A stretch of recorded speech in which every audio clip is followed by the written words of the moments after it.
This is Judaism 1.0, just 1.0, because I don't even know if it's enough to call it 101. It is a complicated and deep religion that I feel like even in my seminary education, I only scratched the surface.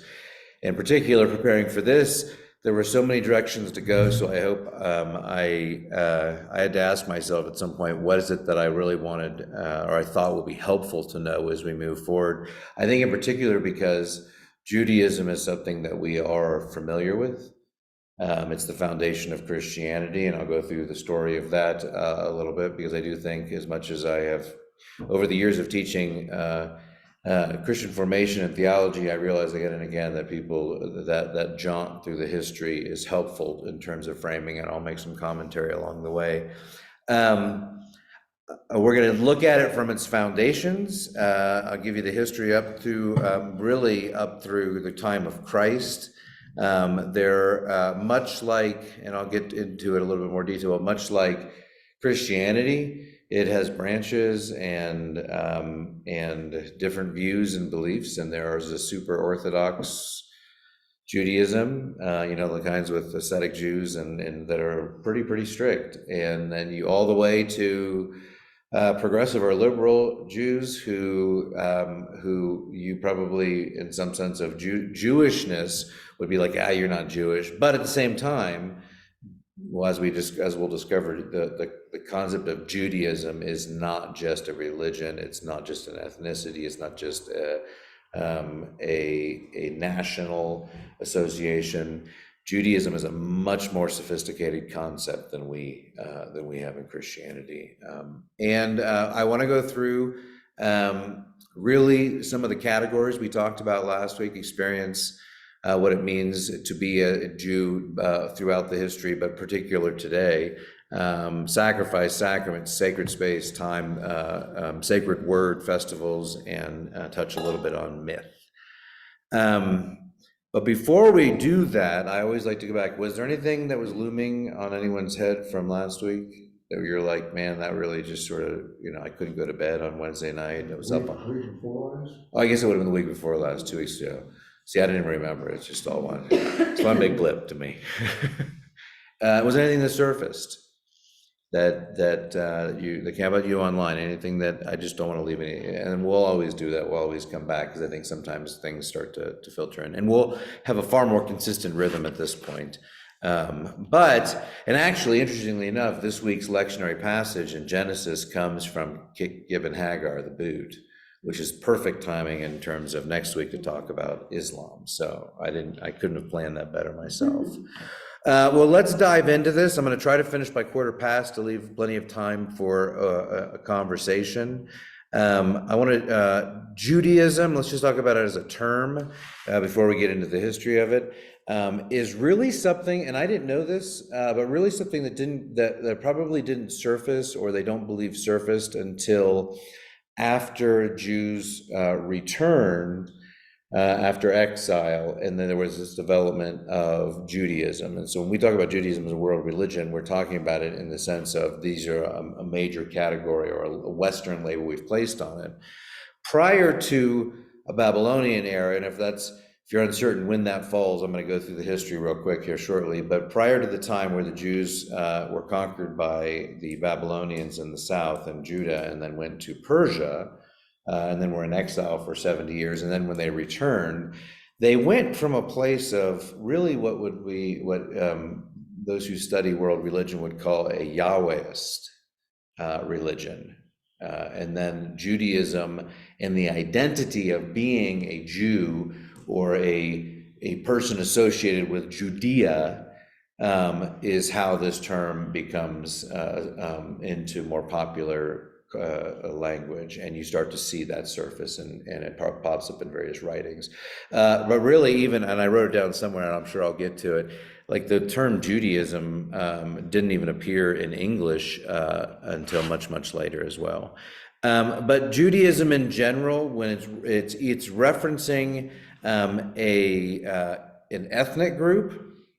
So there are people who are ethnically Jews, and just a reminder, Samaritans are ethnically Jewish. And it represents a nation or a nationality in the sense of the nation of Israel. And that is a more encompassing perspective in the sense of it wouldn't separate north from south. It would just be like if you're of Jewish origin, even though Samaritans were of Jewish origin. And keep in mind, I was thinking about this the other. My family and I watched a documentary on General Cho's chicken. You know what I'm talking about? And General Cho's chicken, there's no such thing in China as General Cho's chicken. It was hilarious. They're showing Chinese people these pictures of General Cho's chicken. They're like, do you know this dish? They're like, I don't have any idea what that is. Also fortune cookies. But, but General Cho's chicken is the Americanization of something. And it reminded me that even the most Chinese thing that I think of America is really just a fusion. And so there's constantly this fusing. So all throughout Jewish history, there's no pure Judaism. Remember, Jews spent 400 years in Egypt. That's 400 years of influence from Egypt. Then they spent time in Canaan, and they got in trouble for mingling with the Canaanites and intermingling with those outside of their ethnic group. And so you have an influence of a people group there. When the Assyrians came and attacked the north, you have and exiled them and occupied the land, you had Assyrian influence.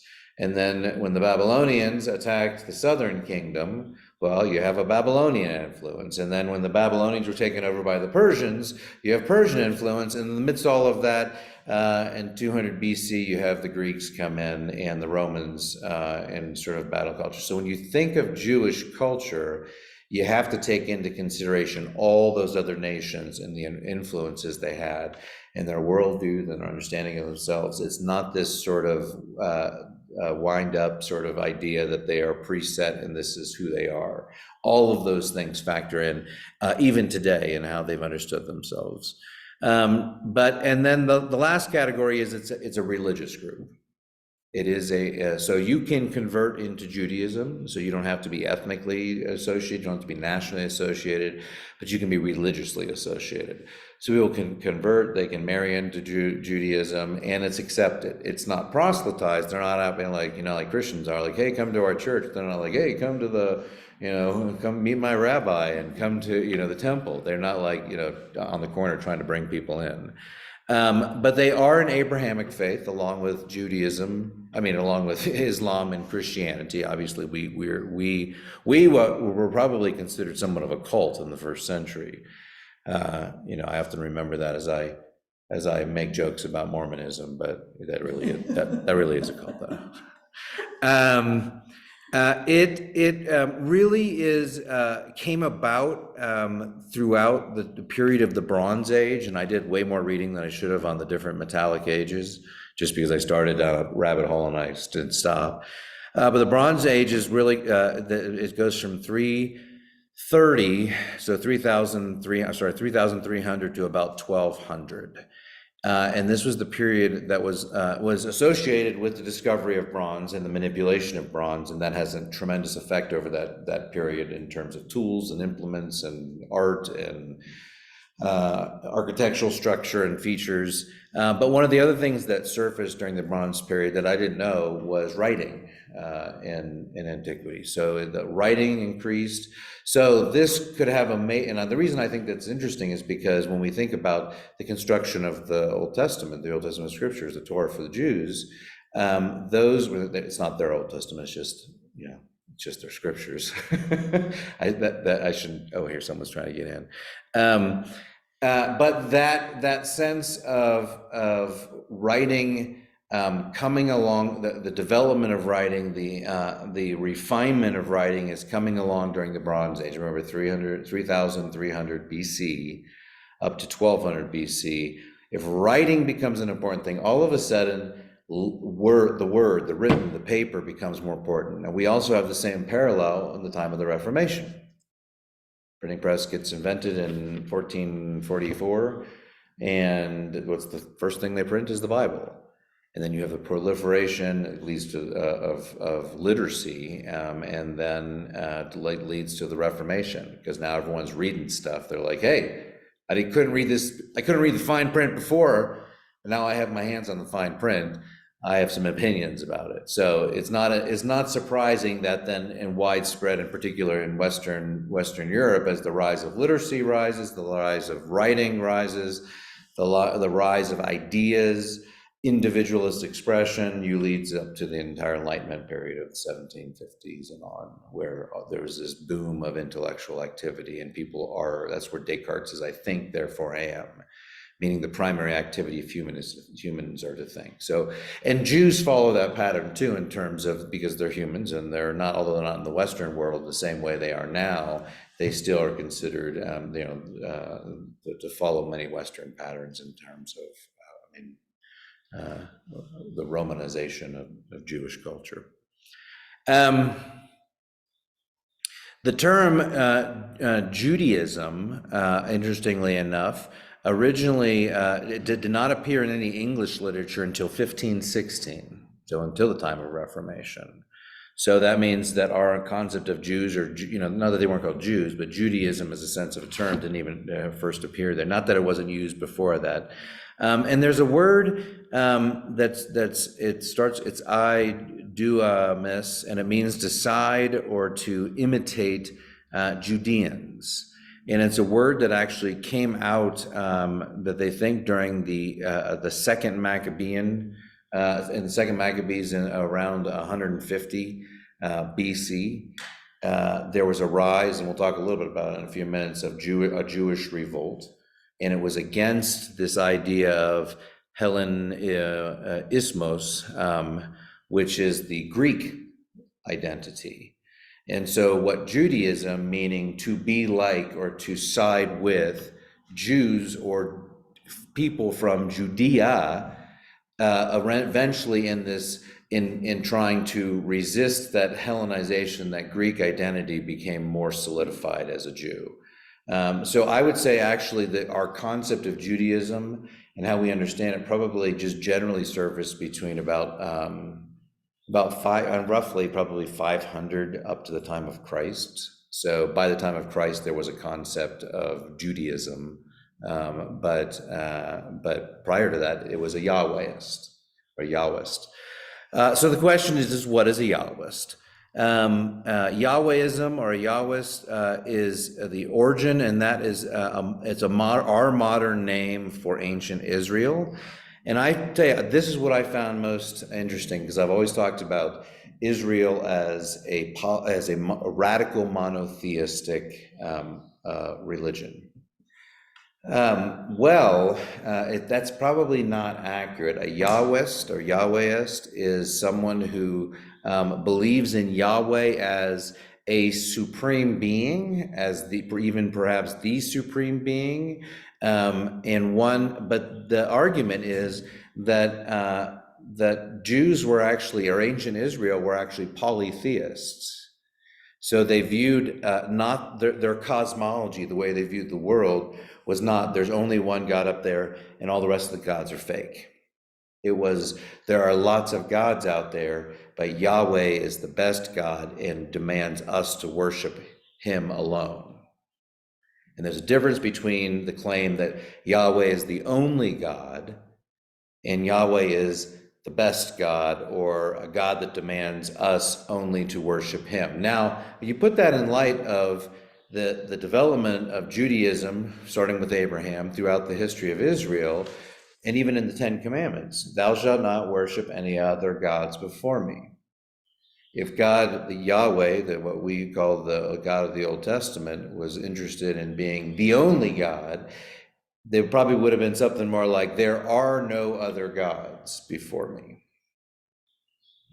Or there is no other gods, period, except for me. but there is that sense of don't worship other gods. And there's a rabbit trail that I went down a little bit, but there actually, and I wrote a couple of them down, there was the Yahwehist God, which is the supreme God, and then there was Asherah, which was the goddess of fertility. And ancient documents, and even in scripture, like Deuteronomy 12, acknowledges that this is a god that the Israelites were worshiping because they were talking about clearing of the temples that worshipped this goddess of fertility. Which is also interesting considering God promised Abraham the descendants as numerous stars of the sky, and there was still some sense of praying to another deity. Um, but this is common, really, the notion, these sort of mystical notions that we have been common ever for in Israel for a long time. But then it makes, for that reason, the acknowledgement of Baal, Shamash, Yarka, Mot, and Astarte, five gods that are named in Hebrew scriptures as being gods that the Israelites worshipped. So what's interesting is, just basically in sum, the Israelites were polytheists, and the term that is used, where is it? I got too many little scribbles down on my notes. The term that is used, give me one second. Where is it? Oh, no, that's not it. Well, I'll come to it. There's a word that's used and really until the time, and what's thought is until the 800s, in the time 800 BC, until the time of Elijah, they describe them as monolaterists, meaning they worshipped one God, but they still acknowledged the presence of other gods. And it was in this ultimate display of Elijah before King Nebuchadnezzar, and this was, as the battle of these, in the north, of having God prove the power versus the dead impotence of Baal, who couldn't light the story of Elijah. And then that is what shifted from that time until their exile and their return to Israel. That's the transition point where they went from a monolaterist, meaning that we worship this God, although there's other gods, to these other gods aren't even real. So, I think that's interesting, the claim that even for us, we have a sort of a hybrid God too, where we claim that only one God is real, but that God has three persons. That's the blending of Greek culture and radical monotheism into three in one. But that monotheism ultimately affects us. So what the Jews went through from the time of Elijah to the time of their exile ultimately fed into our understanding of God being only one, and the exclusivity of that God as well should be noted. Ancient Israel and the Yahwehist tradition were known by its festivals. It had Passover, which we're familiar with and has retained itself, that we find in the Exodus and is celebrated continually around the same time we celebrate Easter. They also have a Shavuot, which is a cereal harvest, or a festival of weeks. And it's probably more akin to our Pentecost. It happens 7 weeks, 50 days after their Passover, and it's a festival of the Ten Commandments and the law being given. I searched desperately, thinking this whole cereal notion was somehow related to manna, but I couldn't find anything. I really wanted it to be, just as, sort of a wheaty sort of. I did my best, but I couldn't find it. And that's not to say, maybe that's an uncovered piece. And then Sukkot, which is the fruit harvest, and that celebrates their time in the wilderness. So in other words, there were 3 festivals for ancient Israel, and that's how they celebrated. So festivals, not just the modern day ones, but the ones that they celebrated back then, were important to them. Vow making, sacrifices, and rituals which was what they shared in common with others from other nations. And really, the Yahwehism as an early, Jewish religion was, and has always been since then, very focused on legal matters, like how they lived became a really important factor in how to dispute and settle legal matters. So, and that comes out at a time that is a development of civilization to a place where it says, what are rational standards that allow us to figure out how we might live together? And you put that into the time of, probably Egypt. They say prior to the 10 Commandments, the Israelites didn't have laws. So, all those things that God was like, don't steal, And we're like, what, isn't that like common sense? That's not yours, don't steal. It's just sort of second nature to us. But God had to tell a group of unruly Israelites, stealing is not really nice.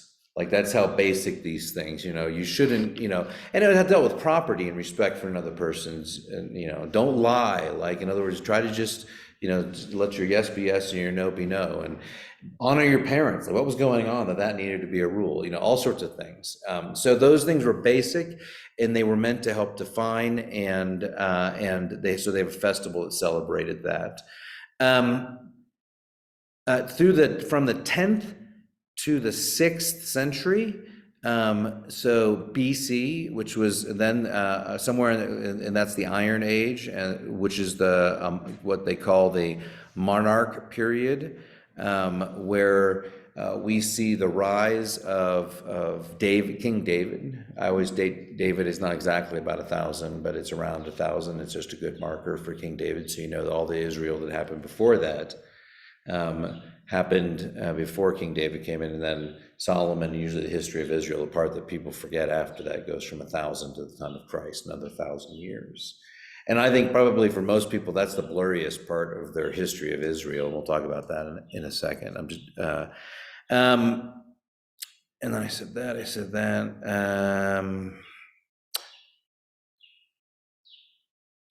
All right, that's all covered. Okay, so let's talk just about the history of Israel as a whole.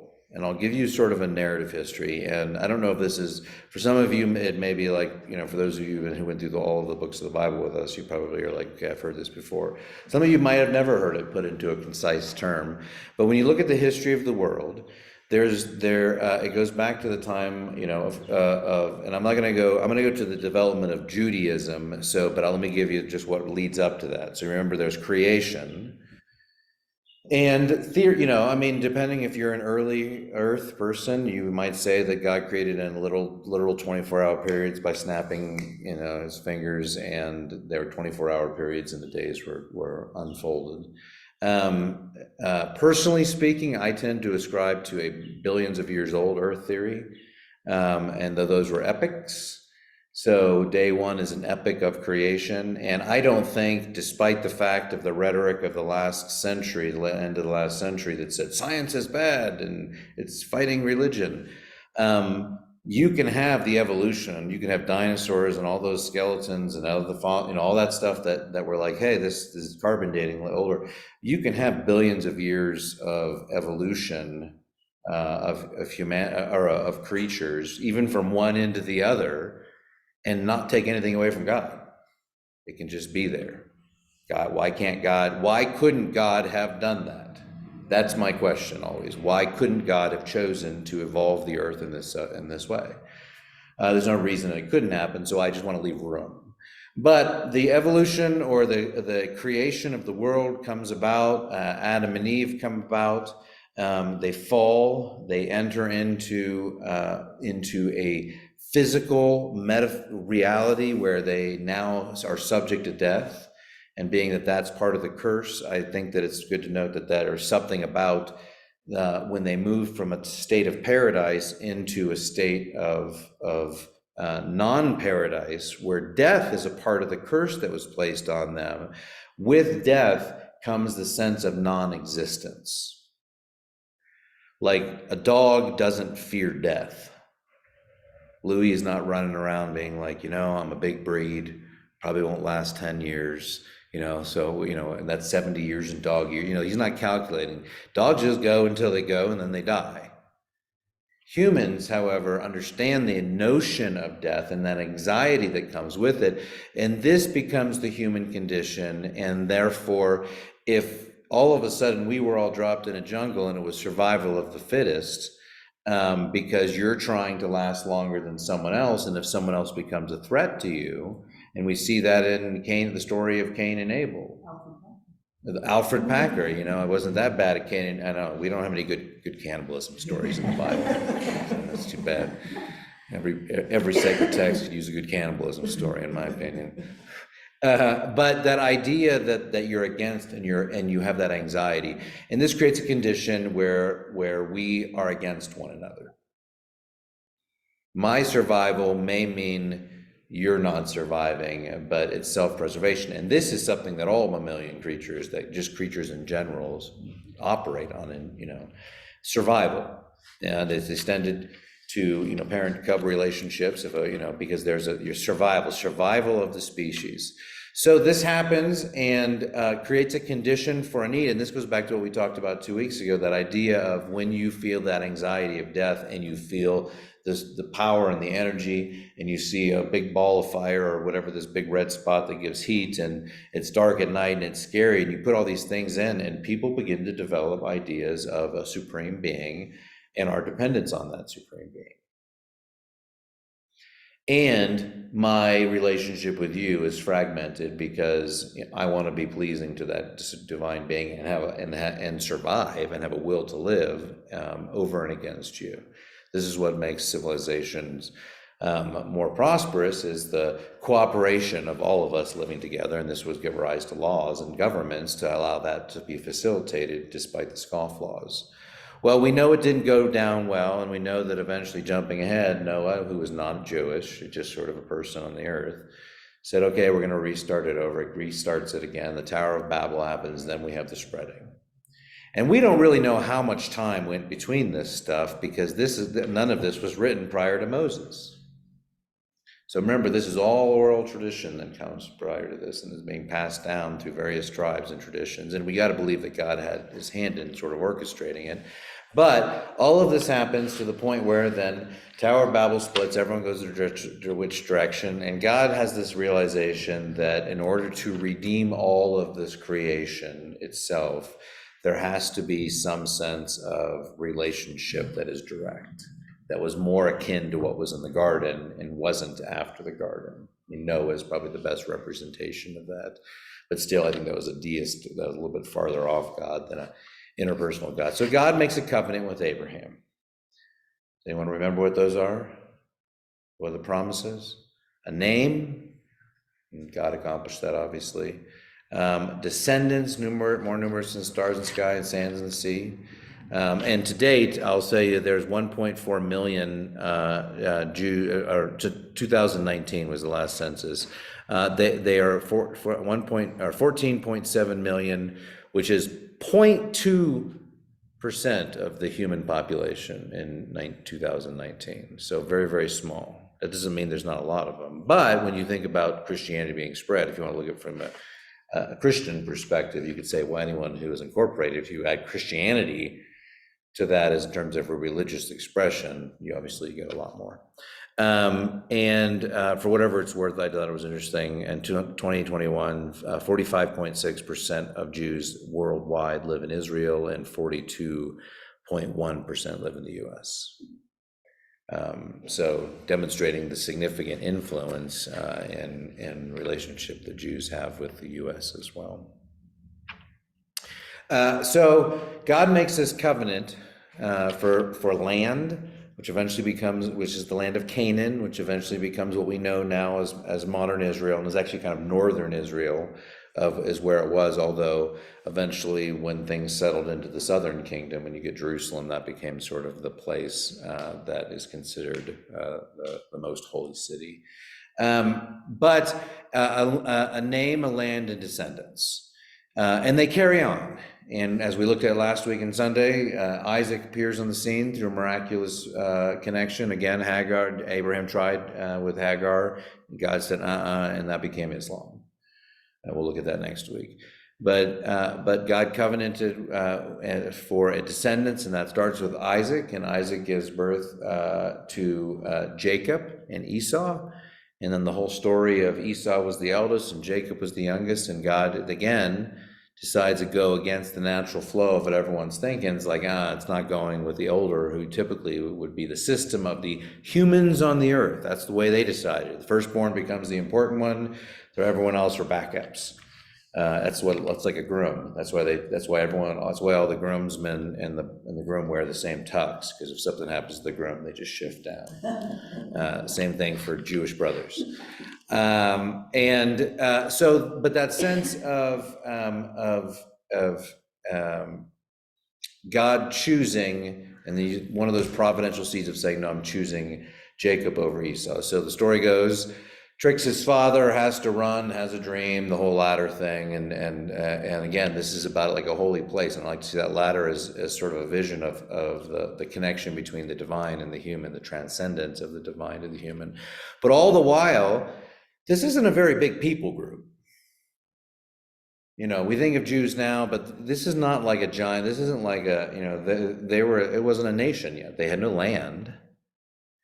They didn't have a large number of people. There weren't this proliferation of Jews. So it's just a small people. So Jacob carries on, and then the story is Jacob has Joseph and the guy with the bathrobe, the multicolored bathrobe, and the 12 brothers. And so Joseph, then, his brothers, he prophesies, and he has the gift of prophecy, and the brothers didn't like it, and so they pretend he died, and then he gets taken in slavery to Egypt, and, gets in trouble because Potiphar's wife is interested in him, and he's not interested, and gets thrown into prison, and then God shows favor to him again with the guards and interpreting dreams, and is eventually brought before Pharaoh, and ultimately is placed in charge, over second in command over all of Egypt, because of the visions and the prophecies and the interpretations he's having. Now this is providential, because then he can bring not only his family, we see the story of the cup and going back and forth, and then Jacob coming, and the whole family moves there, but that's representative of the entire Jewish ethnic group from all scattered around the region. Still no land, still no Madian, coming to Egypt. And they prospered in Egypt, and they grew in Egypt. And the beginning of Exodus notes this, that was a problem for the Egyptians. They liked them at first, they were hard workers, it was a great relationship, but as they grew stronger and stronger, Pharaoh became threatened by it, and eventually they enslaved them. So many of these things that we see in Egypt now, many of those things were constructed on the backs of Jewish slaves. So as we take pictures of the pyramids and things from the sky as we fly out, that's 400 years of Egyptian influence, of their gods, their system of belief, their cosmology. It factors into some of those things, of their understanding of who they are. The worship of golden statues was not a far cry. Again, this is very early. There hasn't been a lot of instruction for what it means to be a Jew. So they're there, and they get enslaved for 400 years. Moses comes on the scene. You all know the whole story of the 10, the plagues and everything, and eventually let my people go. And then, Pharaoh realizes that he needs the people in order to build Egypt, so he goes after them. They all go in the Red Sea. And then the Israelites start to complain. But you got to remember, 400 years. What were the ritual? They didn't have a law. The law had not been given through Moses. They had no priests that functioned in official capacity. They didn't have any scriptures to rely upon to help guide them. It was just oral tradition. It was whatever was passed down and understood as being part of this ethnic group of Jews, or of people, the God's chosen people. So they complain, and they get manna. And then God institutes the Sabbath. And I forgot to say, when God instituted and made this relationship with Abraham, he gave him a sign, or what we'll call a sacrament. And there are two sacraments that I think stand out. You could argue that there are other things that are important, but two sacraments that stand out in Judaism. One is circumcision. It's the sign of the covenants. And because all Jewish faith is understood through the patriarch, the man of the family. So if the man is circumcised, then anyone under his household is covered. Two is Sabbath. Sabbath was established in the time of the Exodus. When manna came, God said, 6 days you'll gather, on the seventh day you'll rest.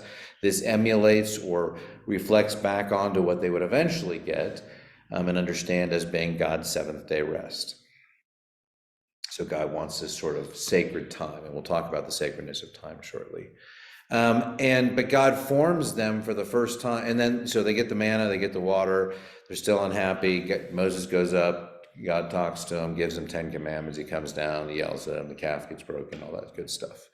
But this is their time, and God says, basically, you're going to wander the wilderness for 40 years, and your kids are going to get to go into the promised land. So they hang out in the wilderness for 40 years.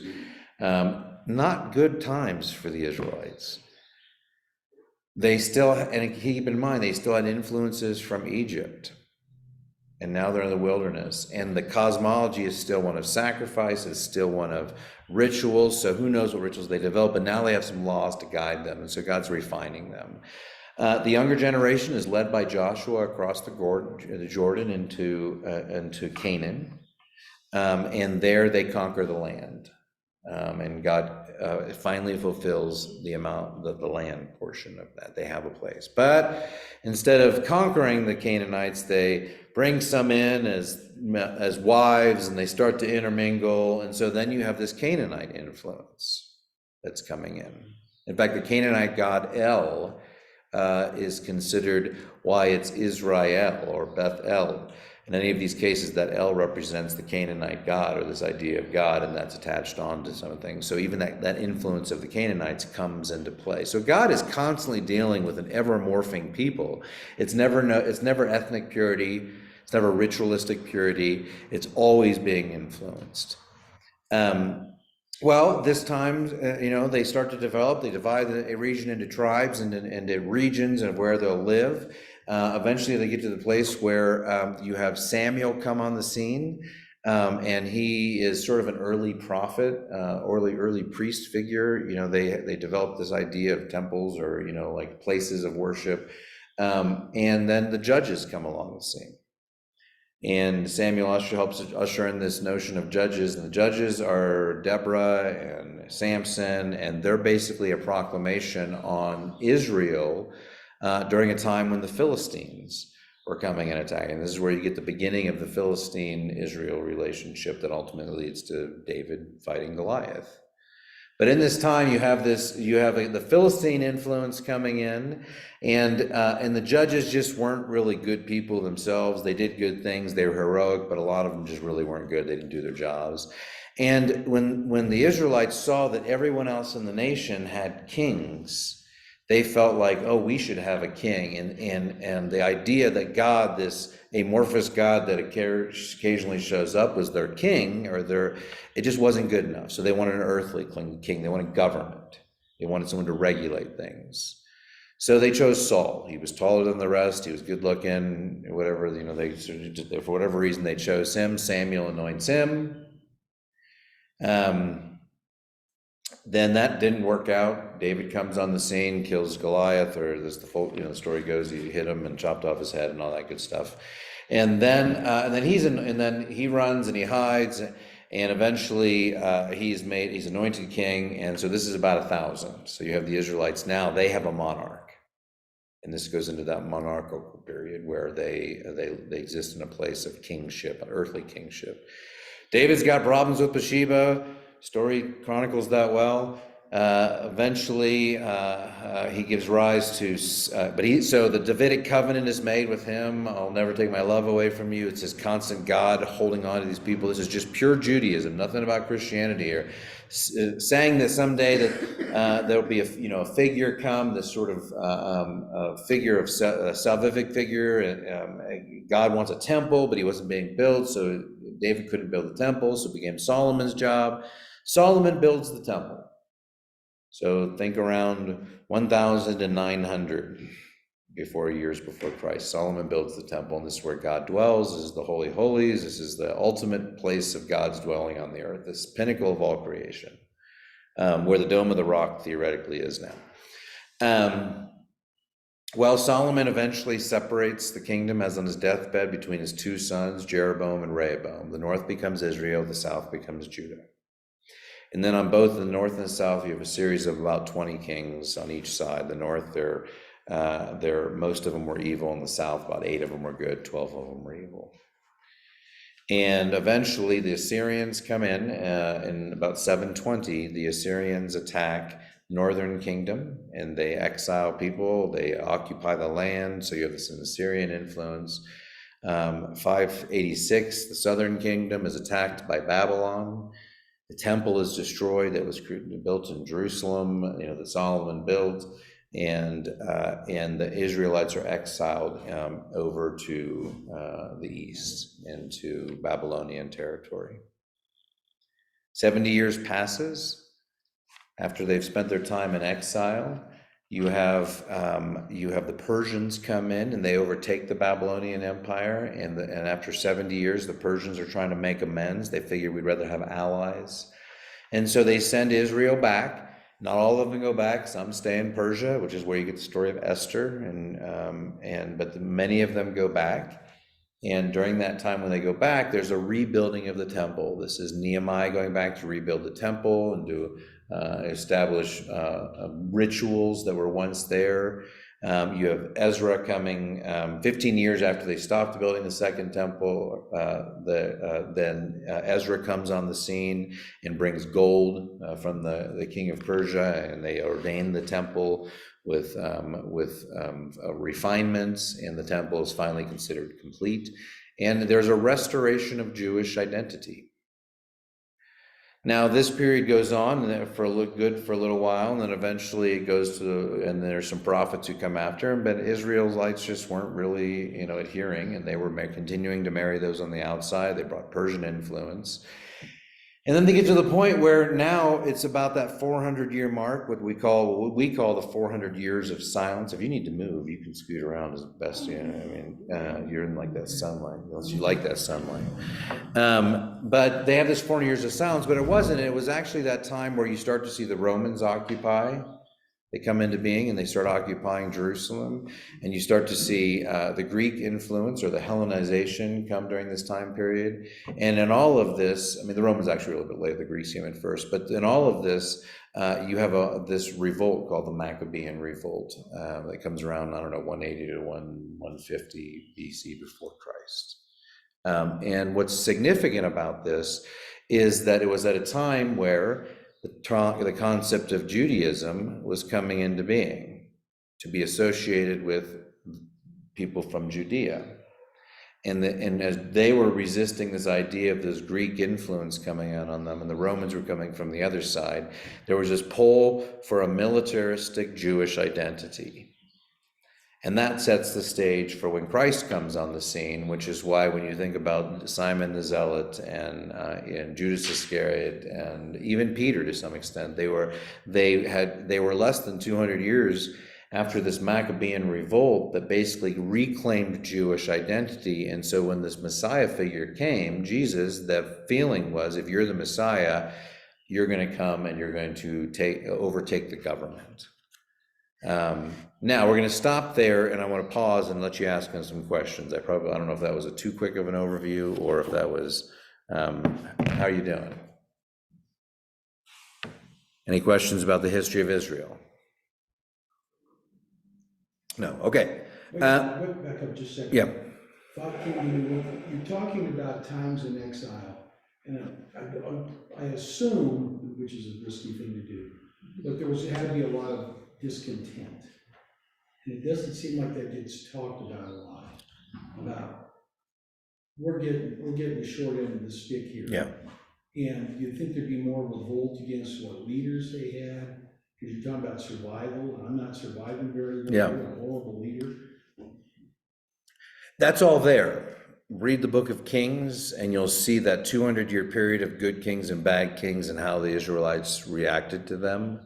If you want stuff on around the Maccabean revolt during that 400 years of silence, that'll come in the Apocrypha. And for those of you who journey with us through the Apocrypha, that's where that plays into it. In other words, there was stuff happening in Jewish culture and life. 400 years, for crying out loud. We don't talk about it because we jump from the time of we often go from Solomon in our biblical understanding straight to Jesus. And it's like this giant 900-year period that we just pretend doesn't happen. And that's negligent. We shouldn't do that. There's a lot happened there. And that was really what ultimately brought to this back and forth, God saying, I'll restore you. And then the Israelites rebelling and being influenced by other cultures and intermarrying and worshiping other gods and not caring for their neighbor, and all sorts of things. It's just a constant sort of back and forth, and they repent. And the prophets, and that's when we start to look at the prophets and place them in this period of the kings. And even then, those after the revolt, after the exile, prophets were there to call people back. They were there to name the things they were doing. So when you start to place the prophets in their time sequence, it makes sense why they were there, because some were northern kingdom folks and the prophets, and some were southern kingdom. And those kingdoms, and I will say the other part of that, just to keep in mind too, is when Ezra, in the late 6th century BC, when Ezra and Nehemiah came back to build Israel, to rebuild the temple and to reestablish Jews as a people group, that's when the Samaritans, or the northern Jews that remained in the area after the Assyrians came in and attacked them, those northern Jews that were in the region of Samaria decided they wanted to go down and help the rebuilding of the temple. They saw it as an opportunity to like mend fences. But the returning Jews felt like they were this exiled remnant. They were taken out because the prophet said, Israel will be taken out. They felt like they were the true remnant of Israel, and they returned, and they despised the Samaritans, or the ones who stayed and integrated into the culture. So Samaritans have a greater Assyrian influence in their outlook, perhaps, or their cosmology. Again, still vacillating this whole time between this idea of polytheism and worshiping one God, a monolaterist, and a monotheist. And it was after they returned that monotheism took its root. And that's when we have the understanding that it's not just that there's one God that we're worshiping over all the other gods, that this was the God, the only God. And that's not to deny other celestial beings or powers or principalities. Even the New Testament recognizes all of those, but in terms of deities that have that sort of powerful strength, that was not seen beyond that. And then the authority for the period after became the Great Assembly. And the books, many of the books that were written, that's thought to when Job was probably penned or compiled, or books like Esther, books that reflect back on different periods of life were written. Also, some of the books written during that 400-year period, those were not included, because by this time the canon was sort of coming together. The canon was sealed around that time. And the Great Assembly were for the Jews, but although saying that it wasn't the canonization of, it didn't happen until I guess it was probably about the similar time, 450 to 350, or some you will say that is 539 to 333 BC. So when you think about it, Israel was around for a long time. But it was only in that 3rd century before Christ that even their own holy scriptures were sort of formulated and determined in terms of what they were. Okay, questions before I go on? Yes. No? Yes, go for it, Sharon. Sharon, those you don't know, Sharon is an old friend whose church I went to during my time in seminary. And she's going to be joining us now and again. And she was at my ordination in Seattle and my installation in New Wilmington, and has journeyed with me ever since. So go ahead, Sharon. Oh boy, there's a lot of pressure on this question now. Yeah, better be good. Yeah. When there was a shift from polytheism to monotheism, how were the previously considered gods then classified? Were they As non-God, but still existent in this realm of a godly realm above the earth, or celestial realm?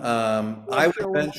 I would venture to say that know that the characterization of a god like Baal was understood as being worshiping an earthly representation of something that is a principality or a power. I think even in modern day times now, we look back at of those times and view not those gods as being devoid of power, because we acknowledge a celestial world and powers of principalities that have influences in our material world, and that there could be powers and principalities that were around the time of Baal that were operating. This is the whole notion of the legitimacy of Pharaoh saying, "My magicians can turn their staffs into snakes too." Now, either that was just a complete lie and they couldn't do that, or he was just like, he'll never guess this bluff, or there were sorcerers or magicians at that time that had the capacity to wield celestial beings, spirit world beings, to manipulate the elements of our world, turning a snake or a staff into a snake. So either it's not true or it is. I mean, there's no in between. It's not like you get a half a snake. Good try. So either it didn't happen or it did, and I tend to say that it did. In the same way, I think after our study last year around celestial beings, and I talked about this then, was that when Jesus said to the storm, "Be still," that it wasn't that the individual molecules of our world have a will, and then they decided, well, that's the Son of God, I better listen, and so I'll stop horsing around and be calm, but that there are celestial or spiritual entities that are given power over wind and earth and elements, and it was Jesus's command of them that allowed, and this is the same way Jesus does all his miracles. In other words, the power of God is the power to command things to be done, and there are celestial beings that are operating behind the scene. And I would say the same thing for those gods. I think the significant point of the time where you probably see the failure of Baal and the Elijah Nebuchadnezzar narrative, where they couldn't get the flames to go up, and then Elijah, doused it with water and then snapped his fingers and it all came down, was a sign to Israel at the time of the immense power of the God that they worshipped. And from that time to the re-imbuing of that Jewish identity in the post-exile people, you have the movement from God is the best God to God is the only God. Okay, thank you. You're welcome. Okay, I want to go through the categories that we talked about last or 2 weeks ago, the experience, sacrifice, sacrament, and just touch on them. First, the experiences. It is to be Jewish is to be really ethnic, properly. It's kind of like people who move to Texas and say they're Texans, but they're not really. But people in Texas, like, you have a driver's license that says Texas, but you're not really Texan. I say Texas, Switzerland, and Jews. That's where the lines are drawn. And so you can convert, but you're not ever really fully there. So it is not just, and in many ways, I would say in the same way, Hinduism, as we'll talk about it, is not really a religion. It's a philosophy or a cosmology. It's all encompassing. It's the way they think. It's the way they act. It's the way they behave, the way they socialize, the way they set a law. I mean, when you think of Christianity, you wouldn't say that's a legal system. We don't deal with legal matters. We may deal with church discipline, but in Judaism, Jews or Yahwist or Yahwism, which eventually becomes Judaism, is a legal system, not just for how you live your life, but I mean, there's writings on every aspect of your life and people to guide it. And it goes back to this idea of who they are. And so in that regard, it's a cosmology, it's a philosophy. It all blends in together. It's not, religion is a modern day word we put on some things. And I would say Christianity is far more of a religion, because it is a organization of a religious system or a spiritually oriented communal, sort of system that we have put around it. But it's not, and as much as we have prescribed, sort of morality and ethics, even that varies from some groups to other groups.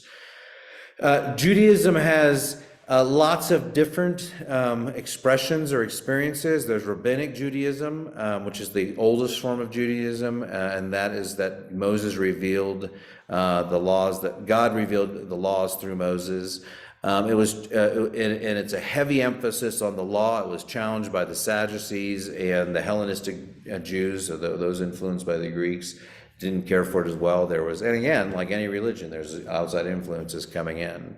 A larger category called humanistic Judaism, and that would be almost secular or non-theist, and that means they're Jewish by culture, and a lot of the traditions inform who they are because they're still the history, whether they're Jewish and practicing by themselves. I would say that Closest thing I could think of to that would be like Christian agnosticism, where there's an acknowledgement of a deity, but kind of says, yes, I'll buy into the Christian stuff just insofar as I don't really have a better option, but I'm pretty loosey-goosey on my confession that this is absolute truth.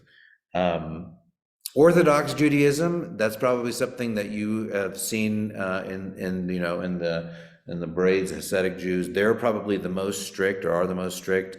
They're the ones who believe there are two things that tell you how to live life: the halakha, which is the term used for just the Jewish way of living, and the observances that come out of that, of how we ought to live, in the Torah, the first 5 books of the Bible. Or the problem is, Torah is often officially referred to as the first 5 books of the Jewish scriptures, in Genesis, Exodus, Leviticus, Numbers, and Deuteronomy, but it's also a general term for the Torah as a whole of scripture. And so it's important to make sure that those are distinguished. They believe in divine origin, that the Torah is eternal and unalterable and perfect, and came about kind of what you would get in a modern day evangelical tradition that says Bible inerrancy. The Bible, there's 0 errors, and exact, and you say, which Bible? King James Bible, of course. So that becomes the sort of standard. In the middle, there's a conservative Judaism that probably is, I would say, probably falls in lines to our American Baptist through Methodist or conservative Presbyterians, in that realm, in terms of expression of Judaism. Then there's Reform Judaism, and views more of the scriptures as general suggestions or observances or healthy instruction, but not necessarily holy or divinely from God. And I note these things because it's important, because oftentimes we think of Jews and it's just like there's Jew. You're Jew. It's like, oh, you fit into this category. And in the same variety we have in Christianity, from Orthodox to Catholic to all the Protestant traditions, the same deviation, and the same, I would probably say, scriptural ignorance exists there too. We are in a slump in terms of our biblical literacy as a culture in general, and our connection to faith communities, and we see that in a lot of different ways coming out. Sacrifice is a huge category for Jews. It is for us, but we don't talk about it. We really only hinge any notion of sacrifice on Jesus as Christians. Other than that, we don't really have any notion of sacrifice. It's not like way before Christ, I had to go get a dove, I had to go to the temple. Like that's a Jewish ritual. But and this goes back to, this is Jason sort of theorizing, but I've asked myself, why would God have to send Jesus as a sacrifice? Why is this notion of a pure sacrifice? And my connection points are, the very first thing we see after the fall, and we don't know how many, if it was like 10 years after the fall that Cain and Abel come about. Some biblical historicists say that it was up to 1,000 years. In other words, Cain and Abel might not have been like, hey, Adam and Eve, mom and dad. It could have been like 1,000 years later, or people were living maybe that long back then. I mean, Methuselah and everything, they lived, I don't know how many hundreds of years Methuselah, I don't remember, but people lived a long time. And so we don't know where in the sequence of that, but what the story of Cain and Abel introduces for us is the necessity of sacrifice. One was sacrificing first fruits, one was sacrificing a lamb. God was pleased with the lamb. We don't know why, but we know that it created jealousy. We see the repercussions of sin, but for whatever reason, it is recorded as God being pleased by the sacrifice. And then you have an entire history of Israel, eventually leading to the Levites being the priest, and they're the ones controlling the sacrifice. So sacrifice becomes this huge piece.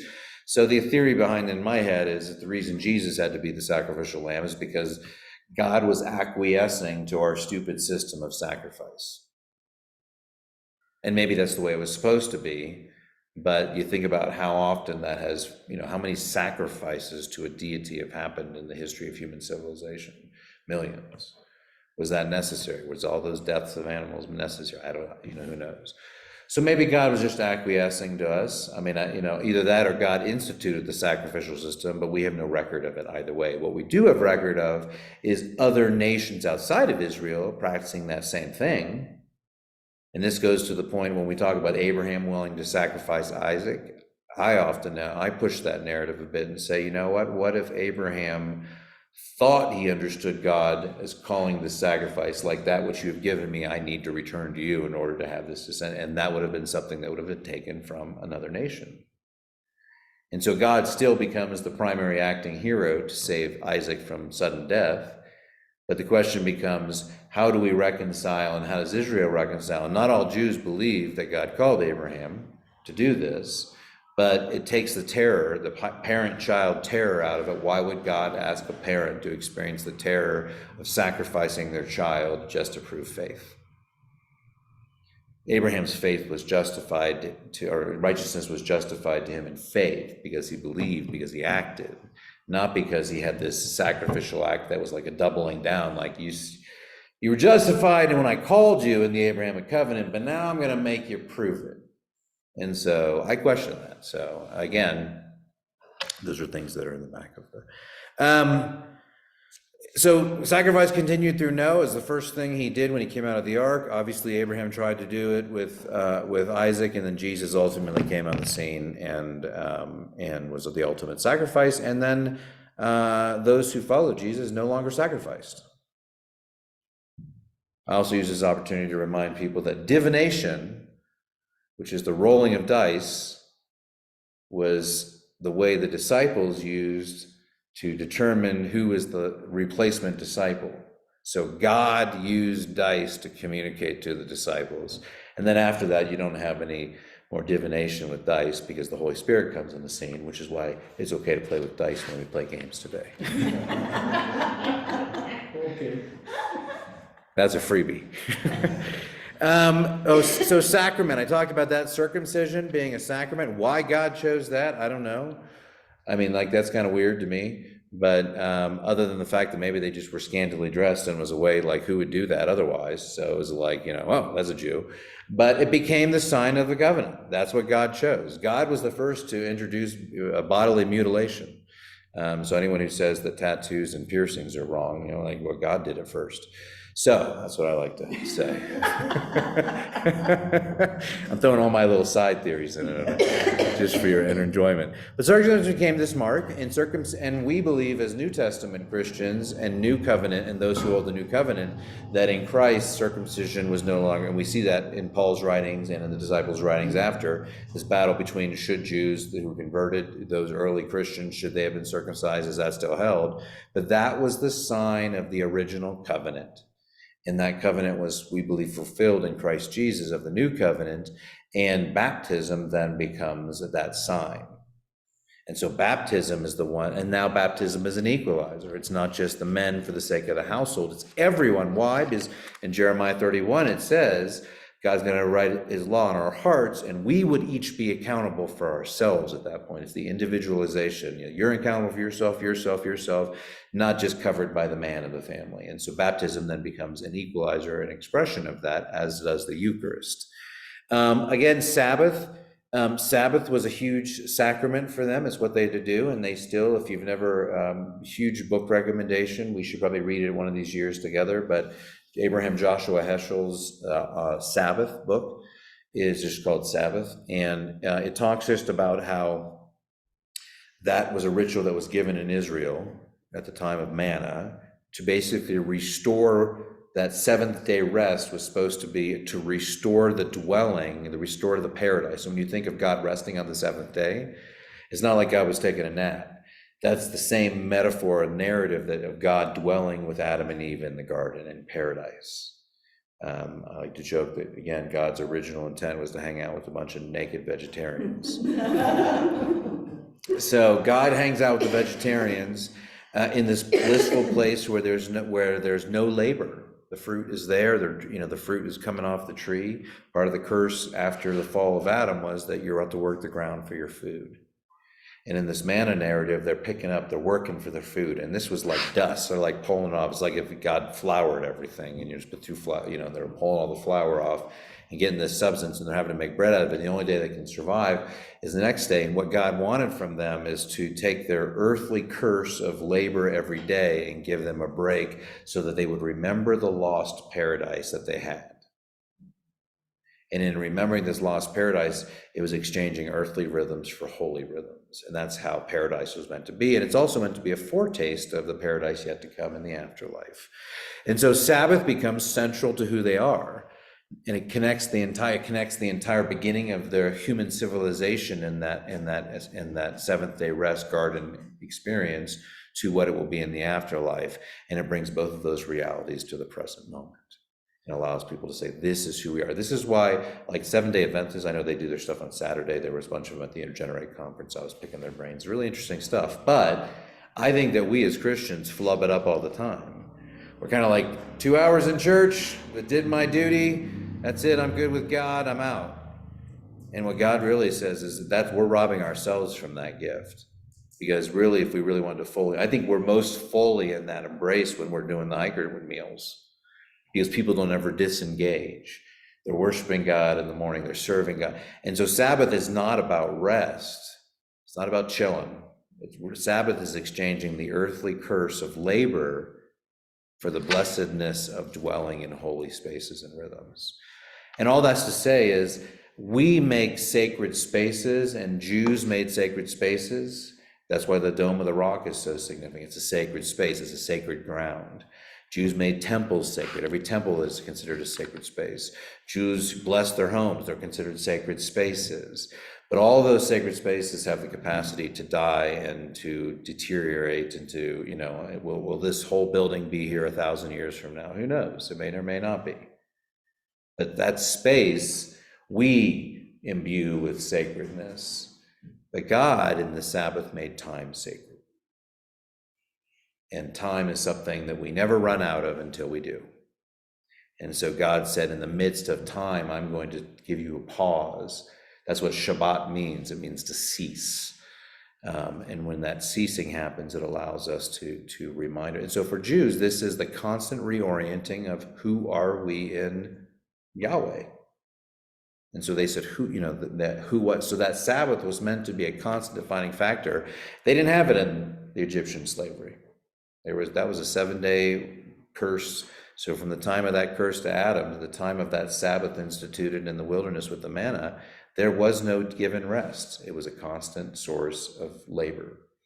So consider the significance of the gift of Sabbath, and to the Jews, it becomes so central to who they are.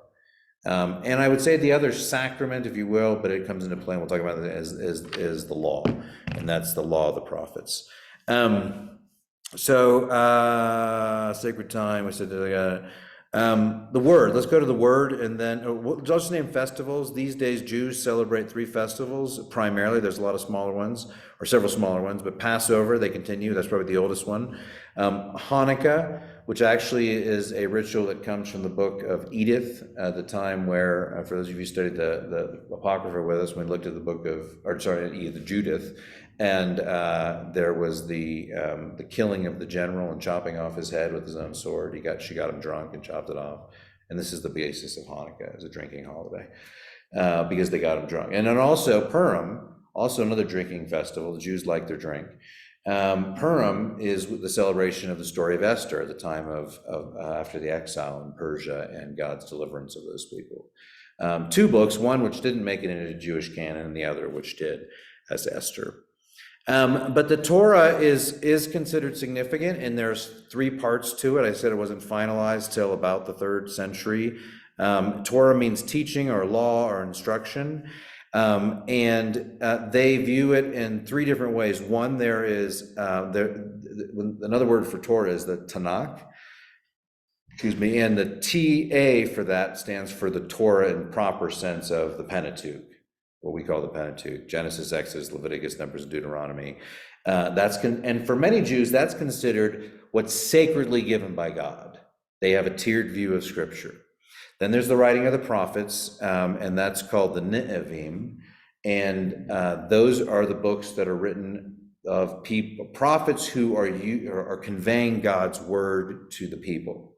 So there's a second tier of holiness because they contain God's words as given by a prophet. But the material around the prophet's story and all that sort of stuff is, again, probably not as much weight put in that. And the third is the Ketuvim, and that's the writings. That would be the wisdom books. That would just be the extra stuff that is Esther would have been thrown. Anything they want to throw in there, they're going to throw in the Ketuvim, and that's considered pretty low. Jews don't have this unilateral view as opposed to what I would say biblicist or biblicism of the last several centuries of our own culture that hold the Bible up as inerrant and perfect, and it can't be, you can't take anything away from it or add anything to it. Well, again, I always joke you should have told King James that, because the authorized King James Version did not have James's name in it until King James put it there. So that's an addition in where I come from.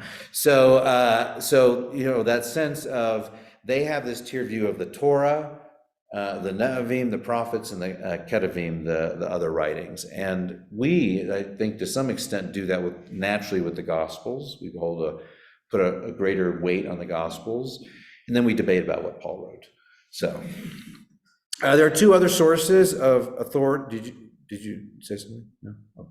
Two other sources of authority for Jews. One is the Midrash, which is a collection of writings that are really about Jewish interpretation. How do we interpret the scriptures? And it's like if you could have this sort of long history of Jewish perspectives combined into how do we go about, what's the wisdom we have as we're trying to interpret and understand this. So they're not considered canonical. They're not considered, it'd be kind of like taking the best theologians we have for the last 2,000 years and saying, these are the books we need to follow what they're doing in order to interpret the scriptures. Our expression of it in Christianity would modern day textual criticism. We develop hermeneutics or methods in order that verify different parts of scripture or how we understand it or how we should apply it. But what I would call, what is properly called first order theology is our own expression of faith. And that second order theology is the things we write about those things that we're doing. And that's the same thing, similar to a midrash. The other thing is the Talmud, Talmud, Talmud.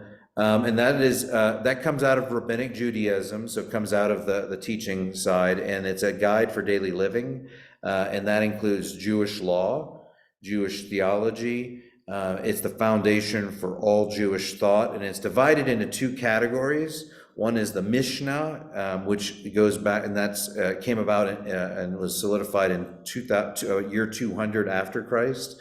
And that is the compendium of oral literature that they've gathered together.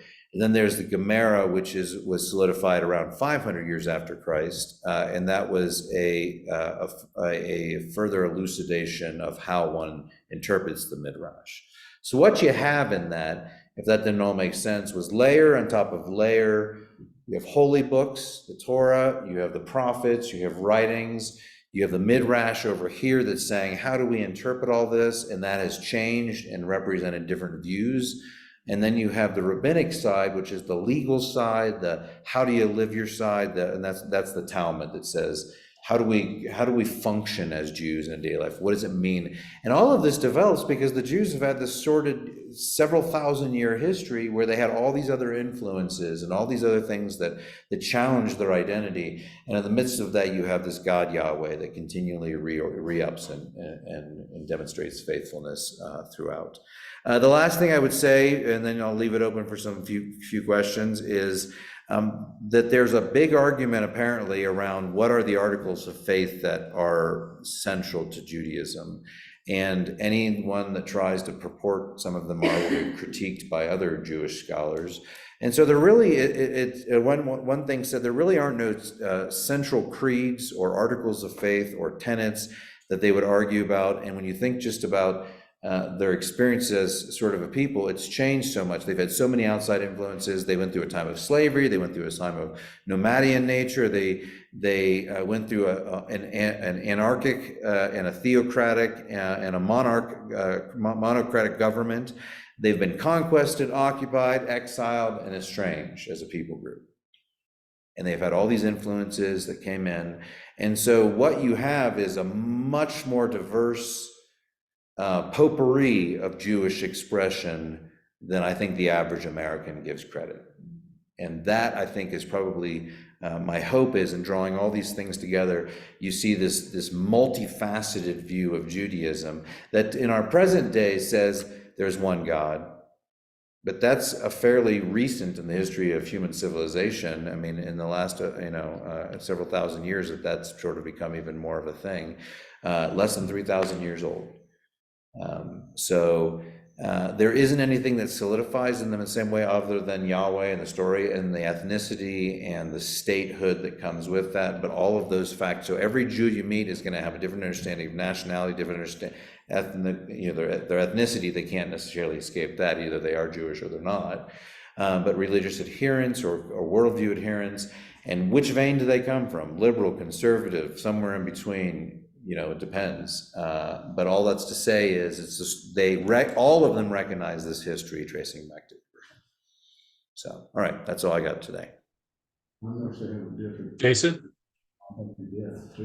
Yes, they have a different view, and not all of them have a life after death view. Some feel like some it's just sort of like, when you die, you die, and just like Christianity. Yes, I think it was Jim. How do you think the Holocaust affected their beliefs? Or other persecutions throughout history? There seemed to be always persecuted, so.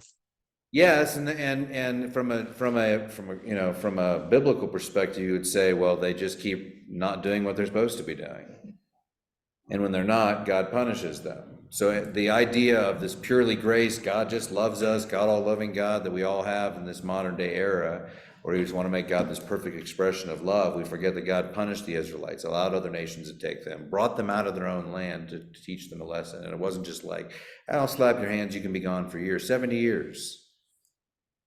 70 years they were in exile. And so, no, I think I don't have an explanation for the Holocaust, save for the fact that it was more of an ethnic cleansing. It was genocide in the sense of an ethnic cleansing, as opposed, and not that wasn't predicated by religious undergirding, but that religiosity at the time of that time in Europe would not. I mean, secularization had already started happening in Europe. There were probably Jews who were probably in the category more of, humanistic Judaism rather than, but they couldn't escape their ethnic Judaism. So, but no doubt that sense of we are a persecuted people has been there. And it is a part of the identity without a doubt. I mean, I don't think you can ever escape that. So Why does a lot of the Christians, especially the Catholics at one time, were so angry against the Jews? Was it just because of that they considered they killed Christ? yeah, I think so. I mean, I think in large part now as a Reformed Christian that comes out of the Protestant movement, I would say that was God's providential hand. There's evidence, Jesus talks to Judas and says, go do what you're called to do. So that's God having history and intersecting with history. Did Judas have pure agency in that? Was he total free will? Could he have resisted that and not done that? I mean, I would say no, maybe yes. I'm not, who knows? But in the same way the Jews killed Jesus, when you don't understand the larger picture of things, it manifests itself sometimes in unhealthy ways. I mean, like crying aloud, during the Crusades, we were pillaging and raping and conquesting, and all in the name of Jesus. So, anyone else? What about Messianic Jews? Do they consider themselves Jews in their religion and religious practices, or do they consider themselves Christians? They would not consider themselves Christians. They would consider themselves Jews who believe in the Messiah, that Jesus was the Messiah. And that's a whole nother branch unto itself. We should look at that maybe when we look at the smaller stuff. And actually, Wes, the guy who owns a grocery store, he's a Messianic Jew. just go hit him up when you're getting some milk. Any other questions? I have just a quick one that's kind of silly, but it just means something to me. Your wording, when you were talking about the Sabbath is not for doing nothing or, being lazy or whatever. It's for exchanging labor for, you said holy. Earthly rhythms for holy rhythms. Earthly rhythms for holy rhythms. That's what I needed. Okay, thank you. Welcome. Anyone else? All right. Next week, we'll delve into Islam, and I know this is just a smattering of this stuff. I don't know if that helps you understand the history of Israel. I probably, Christians, I think we need to go through the history of Israel regularly. You need to hear that rhythm that's what I'm trying to teach these kids in Sunday school. We need to constantly be returning to that. So hopefully this sets the stage, and because this is one of the oldest religions, we can sort of parallel in terms of Hinduism what was happening when these things were going on in Israel.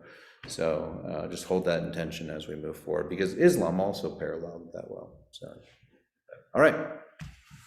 See you all next week. All right, thanks.